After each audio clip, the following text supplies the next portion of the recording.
Installment 3. The streetlight that never blinked twice. No one could remember when it had appeared. Some said it was always there, some said it arrived overnight, and others insisted they had passed the corner dozens of times before noticing it. The streetlight was unlike the others, dimmer than usual, humming softly, and never blinking in sync with the city's rhythm.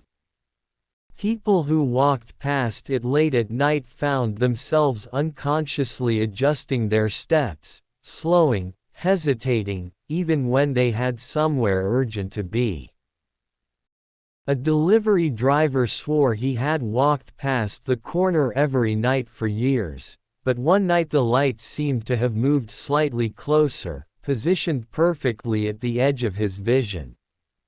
He tried to ignore it, telling himself it was exhaustion or street lamp glare, yet every night it lingered in the same spot, waiting, as if keeping track of how often the corner was crossed.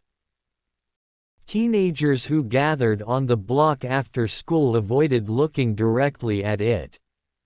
One dared to glance, catching the faint outline of someone, or something, standing beneath the light. Not moving, not leaving, just there.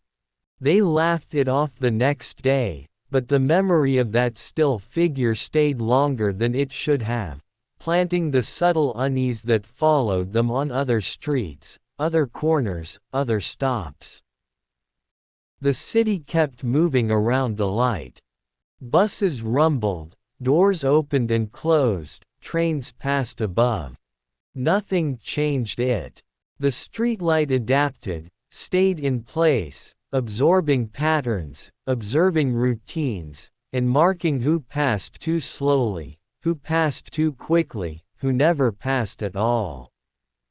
People who remembered it best were those who altered their paths, taking the long way home, or walking streets they had not walked before. By doing so, they felt only relief, a quiet satisfaction that perhaps nothing waited for them there anymore. But the ones who returned eventually noticed it again, in the same corner, in the same way, as if the city itself remembered their steps and the light only ever turned on for them. Installment 4. The apartment on 13th Street. No one ever stayed in that apartment for long. Tenants came and went, sometimes leaving quietly in the middle of the night, sometimes simply disappearing without explanation. It was a modest building, brick-faced, with fire escapes like the others on 13th Street, but the apartment itself was different. The front door had a faint scuff mark shaped like a handprint that never seemed to fade, no matter how many coats of paint were applied. People who passed by the hallways late at night often paused without meaning to, noticing lights flicker even when the switches were off, or hearing doors click open and shut without wind or movement. No one reported seeing the apartment's occupant clearly. They could hear the shuffle of feet or the soft hum of a voice, but it never spoke to them. It existed in the rhythm of the building, adapting to whoever was present, always noticing who came and who left. A young woman moved in for a semester, ignoring the quiet warnings she had heard from neighbors who had lived there briefly. At first, nothing unusual happened. She unpacked, cooked, and slept like in any other apartment. But after the first week, she noticed small changes. The furniture was never exactly where she left it, the light switches sometimes worked only after she tried them twice, and the faint hum returned at the same hour every night. It was subtle enough to be dismissed, but persistent enough to be felt. She changed her routines, leaving earlier for work, avoiding the stairs that groaned, skipping the corners where shadows lingered, but the apartment adjusted silently. The door clicked behind her at night when she returned, lights flickered at her steps, and something waited patiently just out of sight, never revealing itself fully, never leaving, only existing in the intervals she didn't pay attention to. By the time she moved out, she did not know whether she had been followed, watched, or simply noted. She only remembered the odd feeling of familiarity, like the apartment knew her patterns better than she did, and that leaving had changed nothing. The door closed behind her, and on the next day, a new tenant arrived, repeating the same routine, unknowingly waking the apartment once more. Installment 5: The Librarian Who Never Checked Out.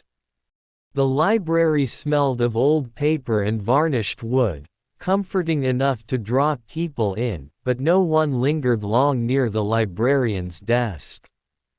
He sat there every day, shifting only when the sun moved through the windows, his hands resting atop a ledger that never contained names anyone could read.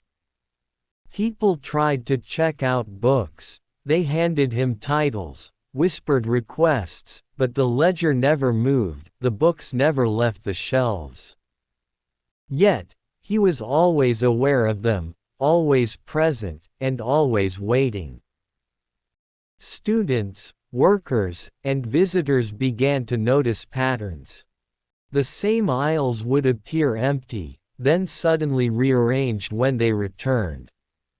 A book they had picked up the day before would be exactly where they had left it, or sometimes in a place that seemed right but never existed before.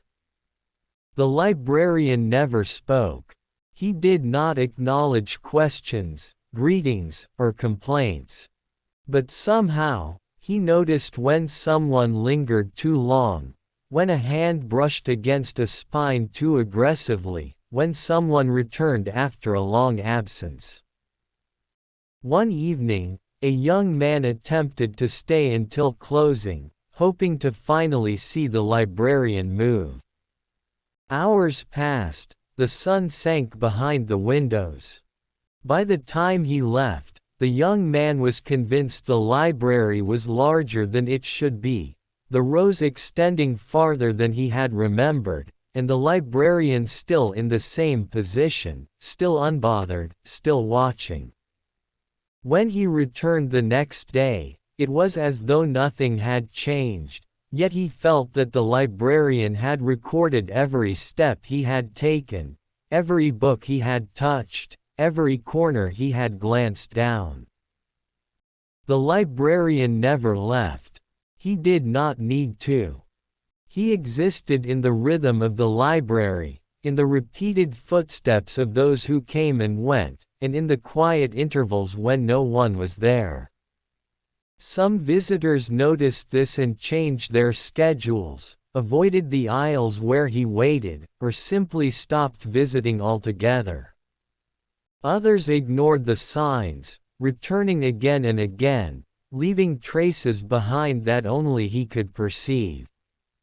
And the ledger remained open, blank, waiting for a name that never appeared.